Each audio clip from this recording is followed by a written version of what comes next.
বিশ্ববিদ্যালয়কে আপনারা আগে যেভাবে দেখেছেন সেটা আপনাদেরকে একটু ভুলে যেতে হবে।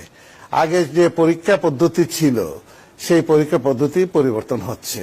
একটু পড়াশোনা করে কিন্তু পাশ করতে হবে, এই কথাটা একদম ভেরি ক্লিয়ার স্টুডেন্টদের উদ্দেশ্যে আমরা বলছি যে পড়াশোনা করতে হবে পাশ করার জন্য।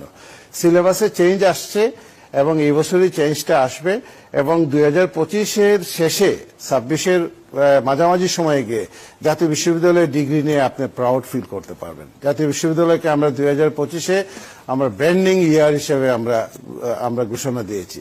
আমরা ভর্তি পরীক্ষা শুরু করেছি এই মে মাসের 3 তারিখে ভর্তি পরীক্ষা। একটা বিশাল কমিটি কাজ করছে, তাহলে এটা একটা সংস্কার। আমাদের জাতীয় বিশ্ববিদ্যালয়ে খাতা পরীক্ষা দিয়ে ফেল করলে ফেল, পুনঃমূল্যায়নের কোনো ব্যবস্থা ছিল না, পুনঃনিরীক্ষার ব্যবস্থা ছিল। আমরা পুনঃমূল্যায়নের ব্যবস্থা করেছি। এতে দেখা যাচ্ছে যে বেশ কিছু সংখ্যক ছেলে মেয়ে আবার পাশ করে যাচ্ছে। আর যে সংস্কার কাজের কথা বললাম সেটা আমাদের নেক্সট জুলাই থেকে যে সেশন শুরু হবে সেখানে আমরা পরীক্ষামূলকভাবে একটা সাবজেক্ট দিয়ে আইসিটি দিয়ে আমরা শুরু করতে যাচ্ছি। সেখানে আমাদের মন্ত্রণালয়ের সাথে কথা হচ্ছে, এখানে বেটিং এর ব্যাপার আছে, আমরা বিভিন্ন জায়গাতে কথা বলছি, সিলেবাস রেডি আছে।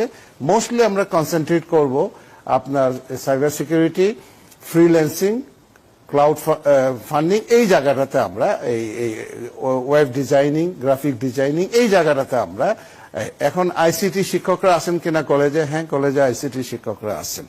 নিজের কলেজে না থাকলে পাশের কলেজে অন্তত পক্ষে আছে।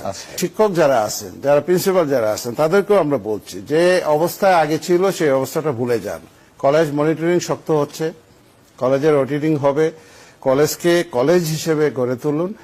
এই বাচ্চাদেরকে আপনারা যে স্বাধীনতা দিয়েছে, আপনাদেরকে হাতে তুলে দিয়েছে যে স্বাধীনতা, সেই স্বাধীনতাটাকে পুরোপুরিভাবে কাজে লাগাতে গেলে জাতীয় বিশ্ববিদ্যালয় প্রতিষ্ঠানগুলোর ব্যাপারে আমাদের জিরো টলারেন্স থাকবে। আপনাদের সহযোগিতা চাচ্ছি।